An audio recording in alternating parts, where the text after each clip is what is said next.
Ya, aquí tengo otra cosa. Voy a compartir, pero voy a compartir desde un PDF, ¿no? Para que no sea pantalla completa y puedan verme un poco.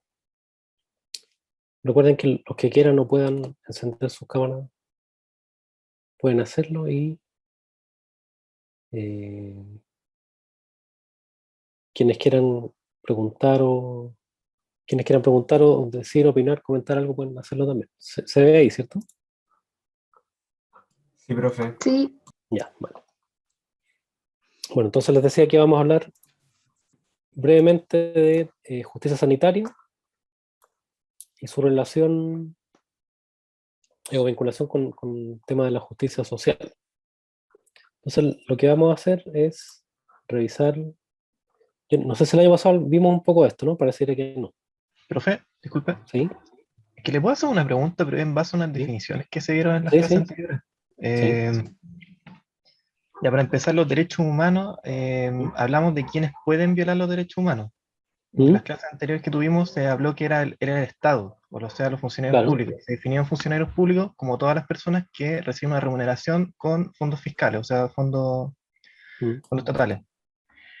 A mí me surge una confusión, porque por ejemplo, partiendo del derecho humano, que es no sé, del que se derivan todos, que sería el derecho a la vida, ¿Mm? si yo vengo y lo mato a usted, ¿Mm? ¿no estoy violando un derecho humano?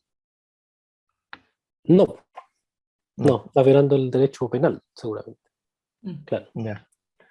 Pero Em, es como un no, poco, es como, a mí me suena un poco contradictorio, porque como solamente el Estado el que puede violar derechos humanos, ¿cierto?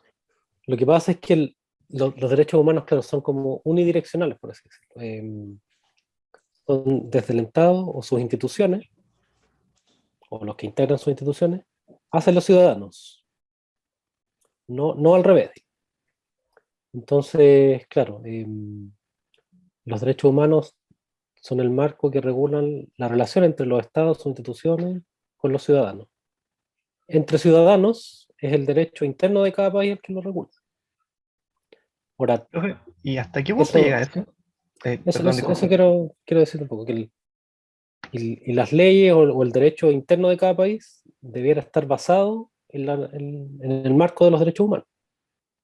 Entonces, por ejemplo, em, si tú me matas a mí, claro, directamente no estás violando un derecho humano. Ahora, mi familia, no sé, por ejemplo, si en Chile no existiera ni carabineros, ni policía de investigaciones, ni ninguna institución que velara por la seguridad de las personas, ahí sí el Estado estaría violando mi derecho humano. O sea, mi familia podría ir a la Corte Interamericana y decir, bueno, el Estado está violando esto. El hecho específico es que tú me mataste a mí, pero el Estado, por no tener una fuerza de seguridad que vele por mi vida, en cierto sentido, entonces también está violando mi derecho humano, como por omisión, por así decirlo.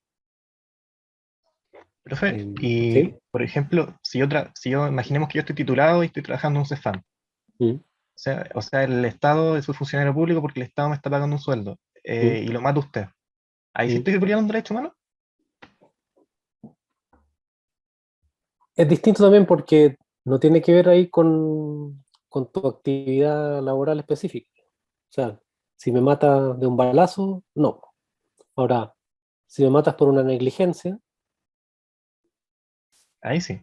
o voluntariamente, pero en un acto profesional, digamos, y eso no es un hecho aislado, sino que digamos que es algo así como propiciado por el Estado, o el Estado está omitiendo su visión ahí, claro, ahí sí, sí.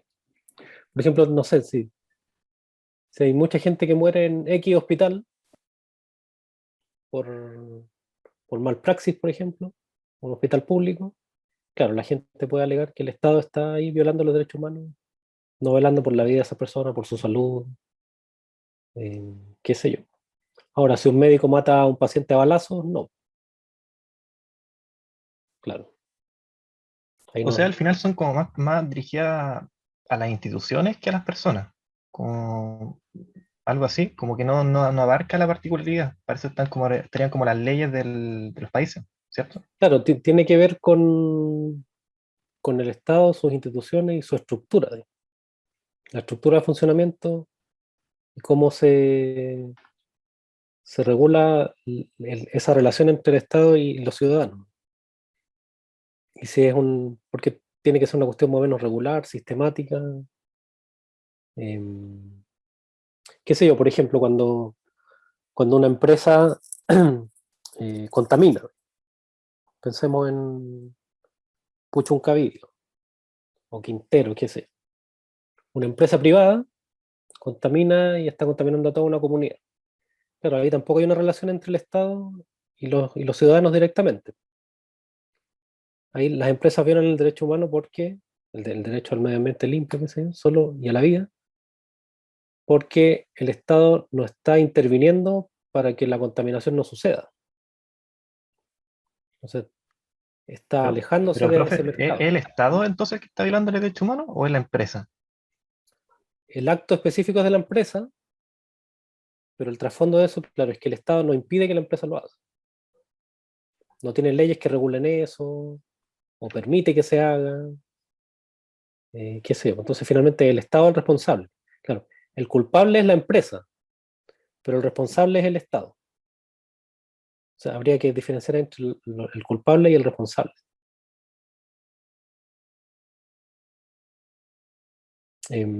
Es como cuando un hijo, no sé, se pone a pelear con alguien y le pega muy fuerte. Entonces, el culpable es el hijo, pero el responsable son los padres. Entonces, claro, cuando se habla de derechos humanos, la responsabilidad recae en el Estado. La culpabilidad directa puede ser de individuos directos, como pasa en dictaduras, por ejemplo, en nuestra dictadura.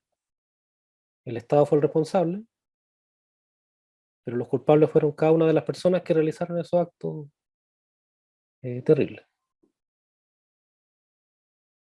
Entonces, las personas van presas y el Estado se hace responsable de algún modo. Tiene que eh, intentar reparar eso que se rompió. Eh, pero sí, principalmente es relación del Estado, sus instituciones con los ciudadanos. Ahora, entre ciudadanos o desde los ciudadanos hacia el Estado también es distinto. Cuando alguien le pega a un carabinero, por ejemplo, eso no tiene que ver con derechos humanos, no directamente. Básicamente es porque hay una asimetría de poder. Se supone que en el Estado y sus instituciones, en esa relación de poder que hay con los ciudadanos, es el mandante. En, en él recae esa responsabilidad. Entonces, en esta relación asimétrica tiene que haber algo que regule. Y esos son los derechos humanos. No sé si se entiende. Sí, creo que sí, profe. Pero, a ver, por ejemplo, le voy a poner otro ejemplo, a ver si entendí bien. Por ejemplo, si un médico X le llega a un paciente, ¿Mm? imaginemos, no sé, homosexual, y le dice, yo no te voy a atender porque eres homosexual. Entonces, el ¿Mm? médico no está violando un derecho humano, pero si la institución se lo permite, ahí sí hay violación de derecho humano. Como que la Claro, institución si la le institución permite tomar es, esa decisión, ¿o no? claro, si no hay ninguna norma que regule eso, si no hay una ley que prohíba hacer eso, claro, ahí sí. Ya, O sea, gracias. el responsable de esa discriminación, claro, es el Estado, porque no lo está regulando. Pero el culpable directo ahí es el individuo. Después podemos verlo después en PPM, a lo mejor. Podemos profundizar un poco en ese asunto de como más relacional de los derechos humanos y la responsabilidad del Estado. Todo eso. Em, bueno, avancemos un poco en esto. Justicia sanitaria entonces tiene que ver o se define así brevemente em, como el modo, o tiene que ver dentro de este ámbito, como con el modo y los criterios que se utilizan para distribuir los bienes sanitarios y también para distribuir las cargas y los beneficios que traen esos bienes. Entonces, no es solamente un asunto como económico, digamos, como distribuir recursos económicos, también distribuir recursos médicos, sanitarios en general, y también distribuir riesgos y beneficios, o cargas y beneficios en la sociedad. Básicamente, cuando se habla de justicia sanitaria, se habla de justicia distributiva. Entonces, ¿cómo vamos a distribuir de la forma que nos parezca más justa posible el bien salud, por así decirlo? El bien salud que tiene que ver con muchas cosas, pero a grandes rasgos es como eso, cómo distribuimos este bien, cómo encontramos los criterios que son más justos para esta distribución. Entonces, cuando se habla de justicia sanitaria, no es justicia penal, digo. No estamos hablando en términos judiciales, como no sé, de lo legal. Digo. Cuando se dice que algo es injusto aquí, tiene que ver con eso, como que hay una distribución injusta.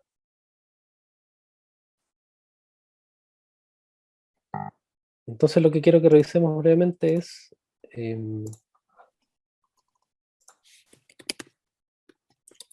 cómo la justicia sanitaria, o este ámbito de la justicia, de qué modo podemos verlo transversalmente en el ámbito de la salud. Entonces quiero que conversemos un poco sobre, y vamos a ir como bajando en escala, digamos, o en niveles. Entonces, vamos a ir viendo primero el principio de justicia en la sociedad, que es el que se establece generalmente en la Constitución, cuando se establecen los bienes comunes, que es la relación del Estado con los ciudadanos, las relaciones de poder que hay dentro de la sociedad, etcétera. ¿Cuál es el criterio o el principio de justicia ahí, en la Constitución? Luego, cómo se evalúan las consecuencias de esa distribución, en términos ya económicos, cuál es el costo de eso. Luego, cómo se aplica eso al ámbito de la salud. Después, cómo se ve en el ámbito de las organizaciones sanitarias, o los hospitales, o las empresas sanitarias también. Y finalmente, hablar un poco del clínico como distribuidor de recursos. Entonces vamos a ir como descendiendo en niveles, desde la Constitución hasta el clínico, y viendo más o menos qué tiene que ver la justicia sanitaria en esto. Bueno, el primer nivel entonces es el del principio de justicia, o la sociedad y el principio de justicia, que es un asunto que en nuestro país se está dirimiendo en la actualidad. Este proceso constituyente lo que va a hacer justamente, o lo que se está luchando para que funcione, digamos, y luego vamos a elegir nuestros representantes para eso, es establecer cuál va a ser el principio de justicia con el que vamos a distribuir los bienes dentro de la sociedad, entre otras cosas. Por eso es una discusión tan importante y tan fundamental. Ahí se juega ese asunto. Pensemos que la actual constitución distribuye los bienes mediante el mercado.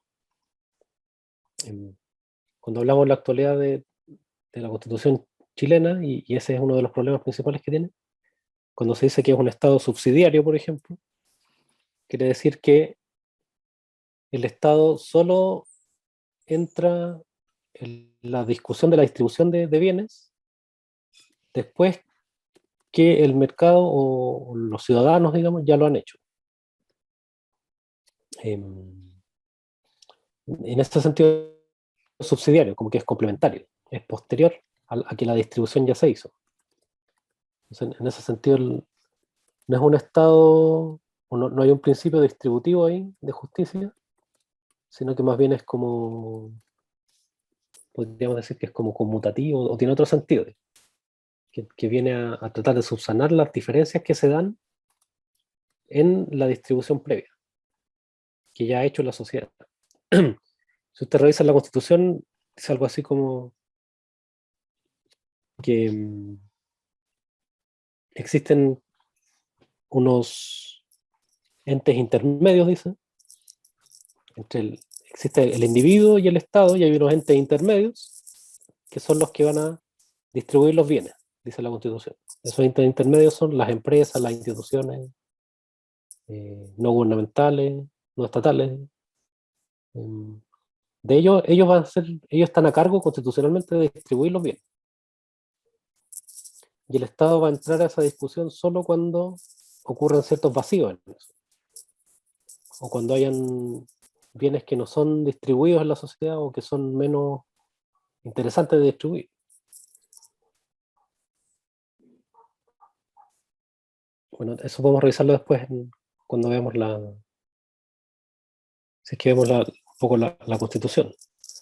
Pero la idea es esa, que todas las sociedades tienen estas formas de organización y llegan a esta especie de acuerdo para establecer un conjunto de pautas de conducta, digamos, que van a definir la relación entre los ciudadanos y entre las instituciones y los ciudadanos y entre el Estado y los ciudadanos.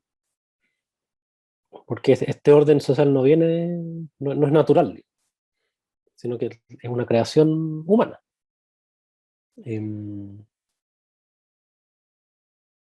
Y esta creación, desde la modernidad en adelante, es lo que llamamos un poco como el contrato social, o este pacto entre todos los miembros de la sociedad para tratar de establecer cuáles son las condiciones de libertad y de igualdad que hay entre sus miembros y entre las instituciones.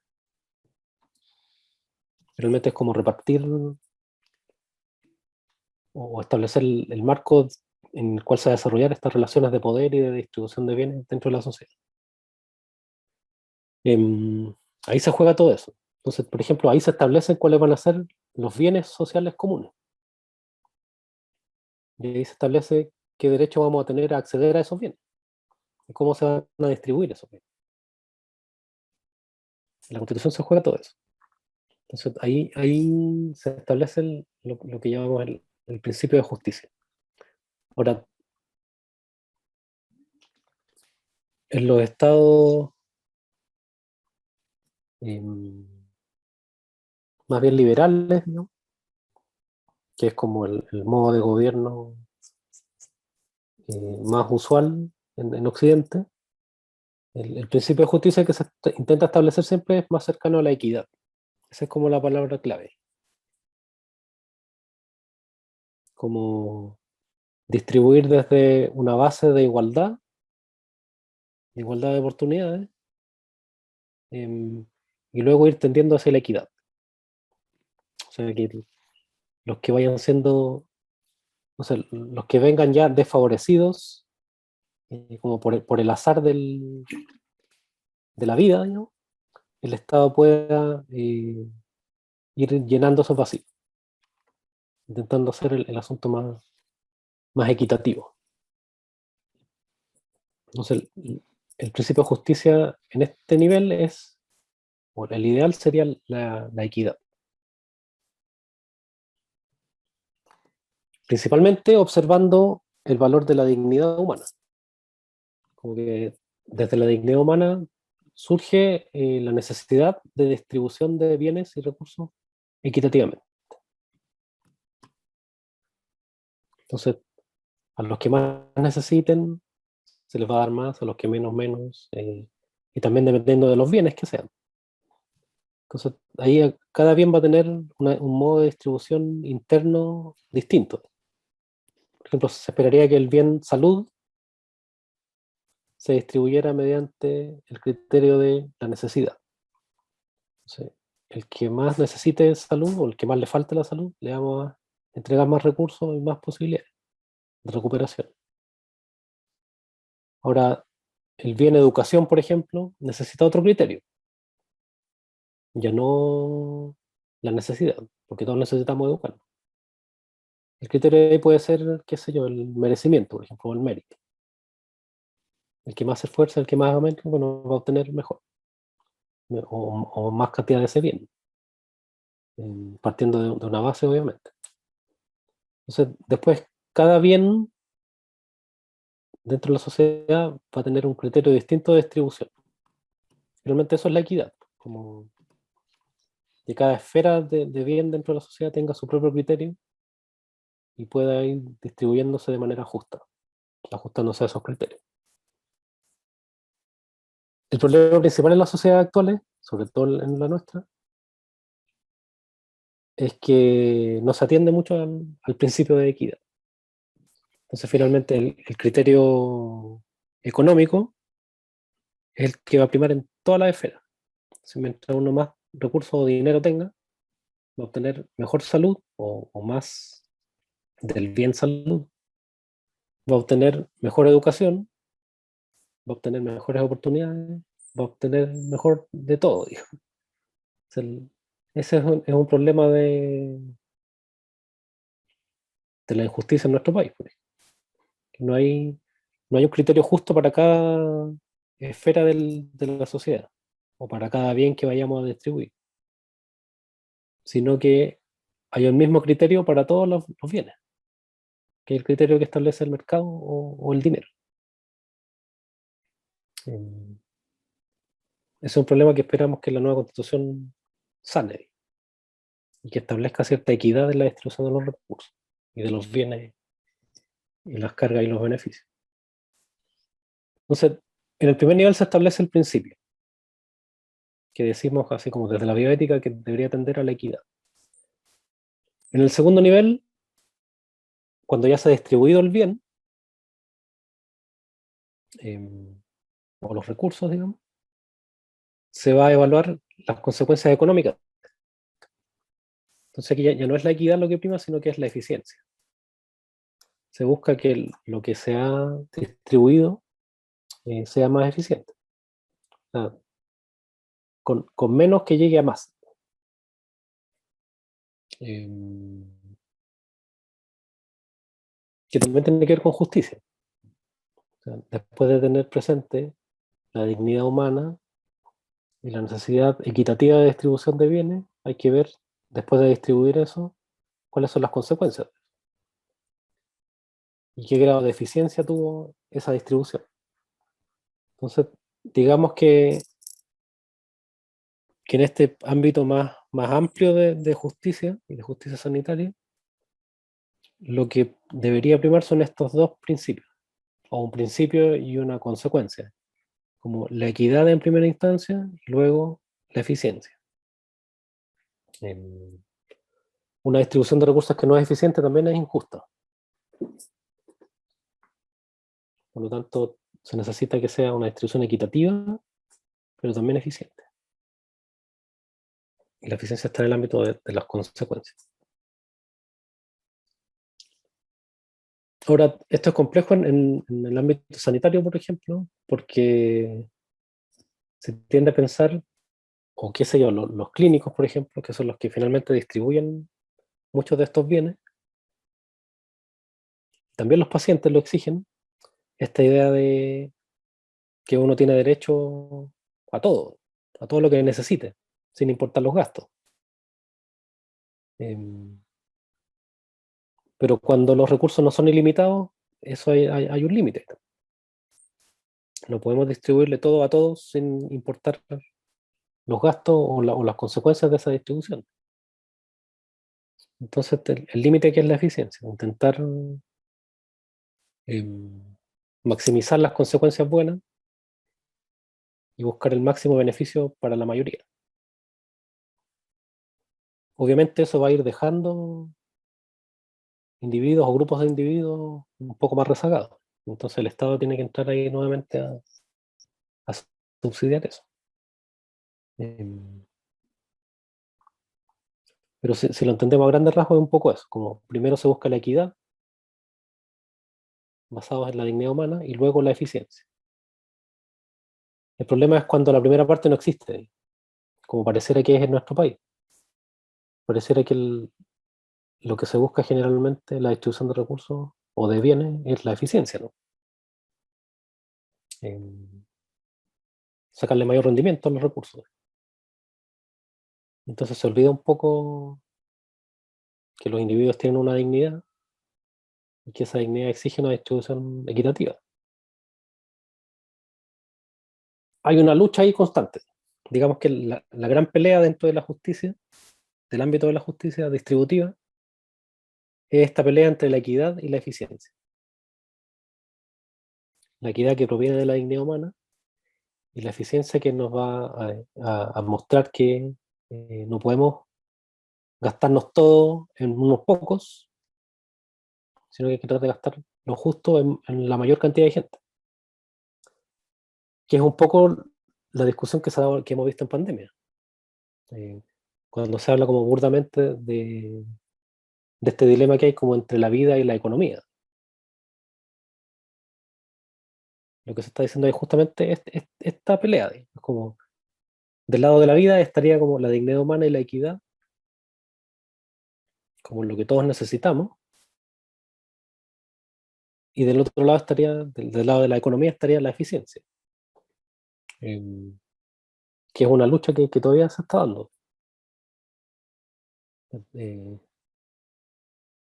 Cuando se establecen cuarentenas, entonces, o cuando se abren el comercio, se dice, pucha, pero es que la gente necesita comer, necesita trabajar, o la economía necesita reactivarse.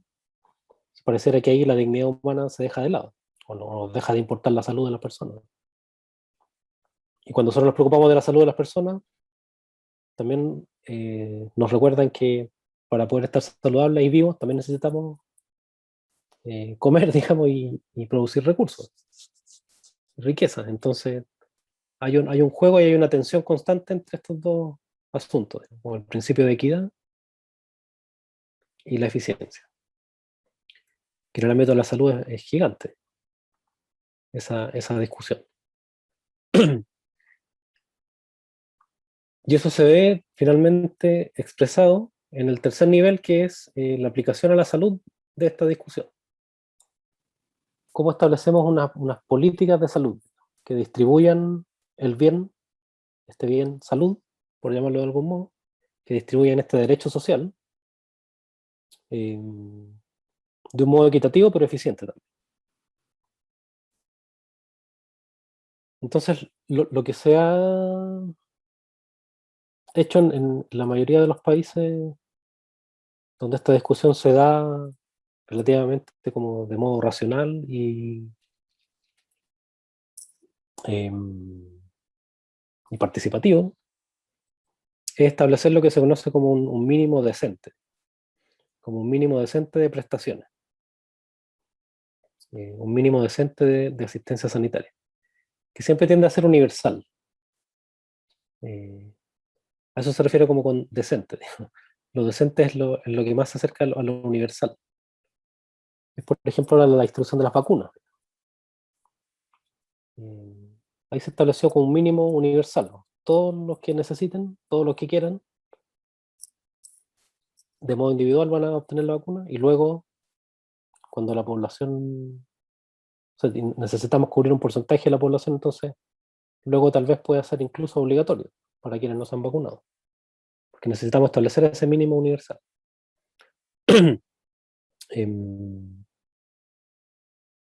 Entonces, en esta disputa entre la equidad y la eficiencia, cuando pasamos al tercer nivel de la aplicación a la salud para establecer políticas sanitarias, lo que se tiende en los países más justos, digamos, es establecer este mínimo decente universal.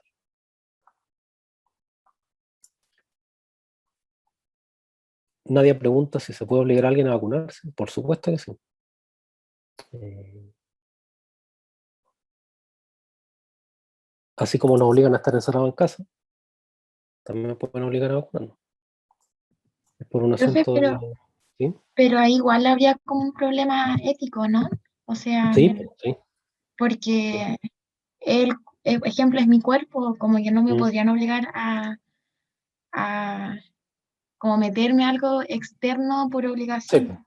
Lo que pasa es que los individuos, claro, tienen el Estado debería respetar la autonomía de los individuos frente a ese dilema, pero recordar que somos individuos sociales también, no vivimos solos. Y, y no vacunarnos puede significar riesgos para terceras personas. O lo que se llama, lo que dice Javier, es, claro, poner en riesgo la salud pública. Y cuando la salud pública se pone en riesgo, el Estado legítimamente puede obligar a alguien a hacerlo.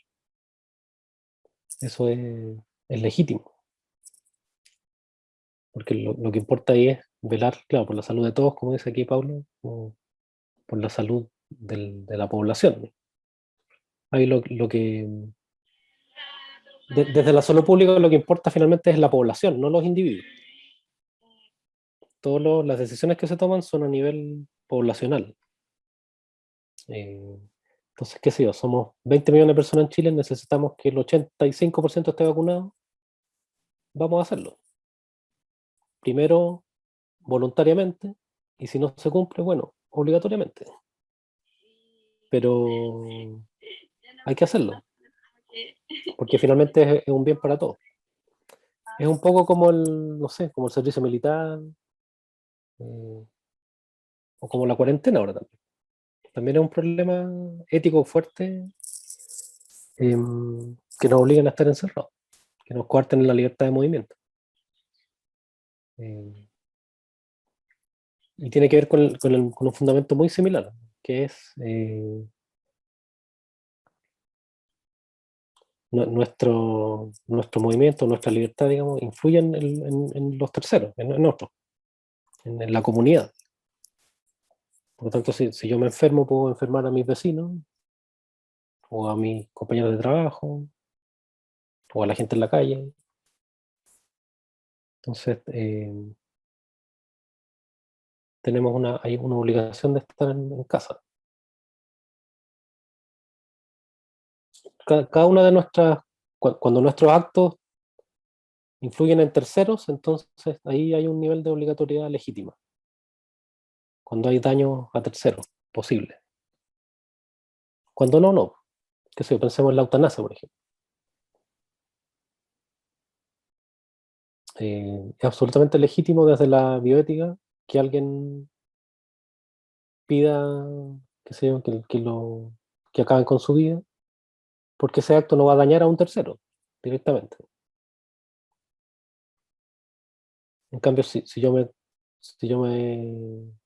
contagio ahora de coronavirus, sí puedo dañar a un tercero.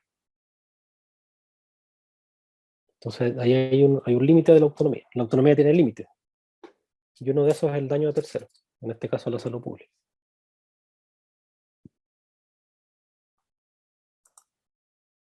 Bueno, entonces, en este tercer nivel, lo que se busca es aplicar, eh, a través de una política, esta distribución justa de recursos, después de haber dado esta discusión entre equidad y eficiencia.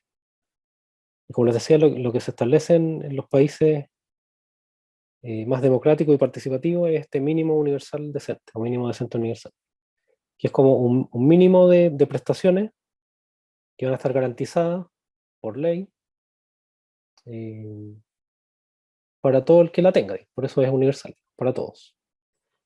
Pero en nuestro país, claro, hay un problema ahí con respecto a nuestra política, que es el GES. El GES es esta política de garantía de prestaciones, garantía explícita en salud. El problema principal que los autores discuten es que se tiende en esta disputa entre equidad y eficiencia, se tiende a ir más hacia el lado de la eficiencia que de la equidad.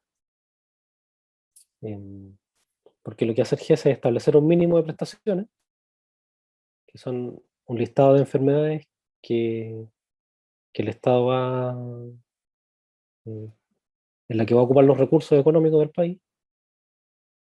Pero en ese mínimo no hay una universalidad. El mismo mínimo tiene unos límites de edad, por ejemplo. Entonces, qué sé yo. El GES, por ejemplo, ve depresión. La depresión está dentro de la canasta de enfermedades que esta política sanitaria se hace cargo. Pero en ciertas edades, ¿no? Entonces, no recuerdo cuáles son, ¿no? Pero desde X años hasta X años. O sea, no es universal. Y al no ser universal, se aleja del principio de equidad. No todo el que lo necesite va a poder acceder a eso, a esa garantía, sino que los que lo necesiten, pero dentro de este rango de edad. Y eso le quita universalidad. le quita universalidad y le da un grado mayor de eficiencia, porque entonces los recursos van a ser utilizados entre las edades donde esa enfermedad es más recurrente. Entonces, va a haber gente que tenga depresión, pero que no cumpla con los criterios de edad, no va a poder ingresar a esa política. Entonces, el tratamiento no va a ser gratuito o muy barato, va a tener que hacerse cargo de él. O va a tener que esperar estas largas filas de espera que hay en los hospitales públicos de años para poder tratarse. Y así con casi todas las enfermedades del GES. Todas las enfermedades tienen esta limitante de la edad. Y eso le quita universalidad, por lo tanto le quita equidad. Pero le agrega eficiencia. Entonces, la crítica principal es que parece que la política pública de salud está más preocupada del ámbito de la eficiencia económica que de la necesidad sanitaria de la población. Ahí, después yo les voy a enviar un artículo que habla específicamente de eso.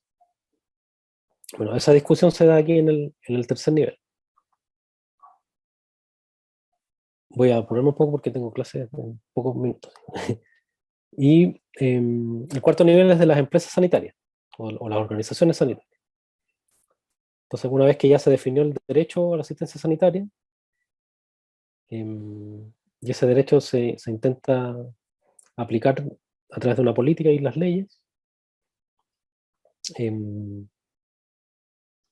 lo que se hace es ver cómo la distribución de recursos sanitarios se hace directamente en esta organización. Ahora, aquí entra todo el asunto de las instituciones privadas y públicas, y la diferencia en la distribución de recursos. Y en nuestro país es peor porque aquí lo que ha ocurrido es un traspaso desde la salud pública a la privada, un traspaso de recursos. Entonces tampoco hay mucha equidad en ese asunto.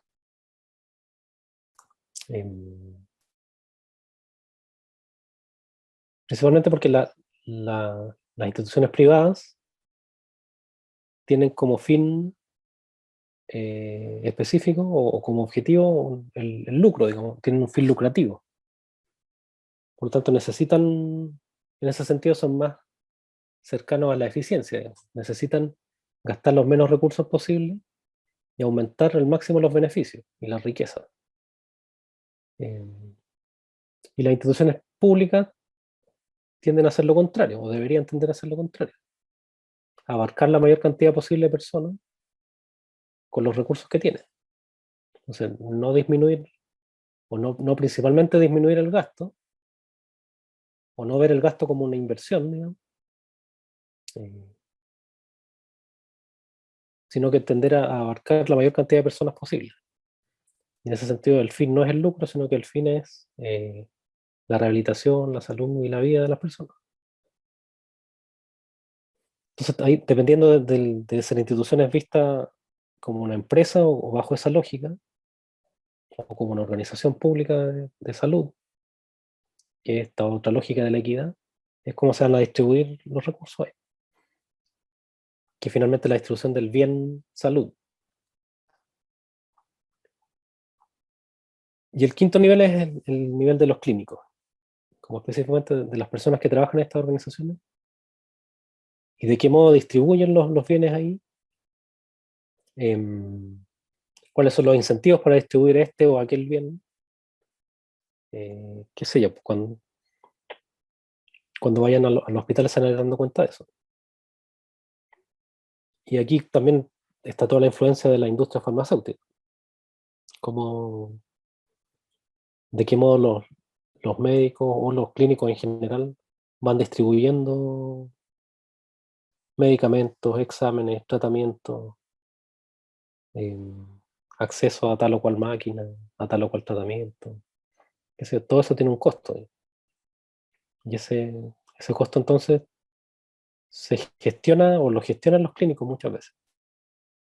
Entonces, en la práctica, el distribuidor de recursos sanitarios es el clínico. Las decisiones que se toman ahí. Lo hemos visto ahora, por ejemplo, en la pandemia con esto del ingreso a las UCI.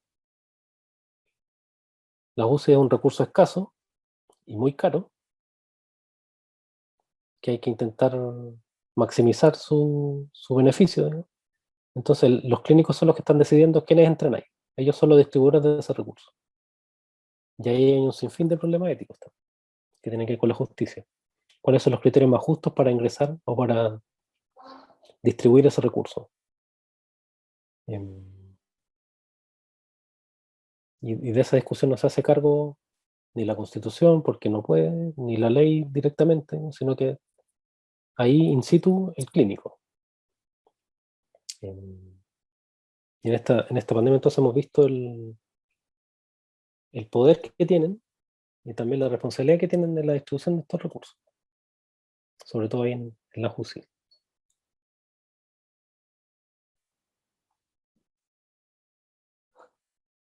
Bueno, la idea era ver brevemente la trayectoria esta del ámbito de la justicia sanitaria.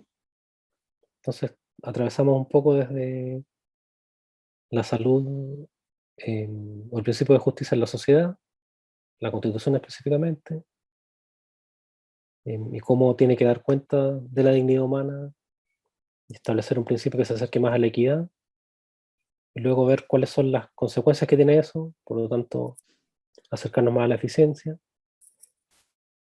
cómo en la sociedad esa tensión es constante, la tensión entre equidad y eficiencia, y que esa tensión generalmente se ve reflejada en las políticas de salud. Entonces, cuando ve una política de salud, se va a dar cuenta, bueno, este país parece que va más hacia la equidad o hacia la eficiencia, o intenta equilibrar ambas cosas. Y después cómo esas políticas se reflejan en las decisiones de las organizaciones sanitarias y en las decisiones de los clínicos como distribuidores directos de este recurso social o de este derecho social que es la salud. Bueno, no sé si tengan alguna pregunta, duda.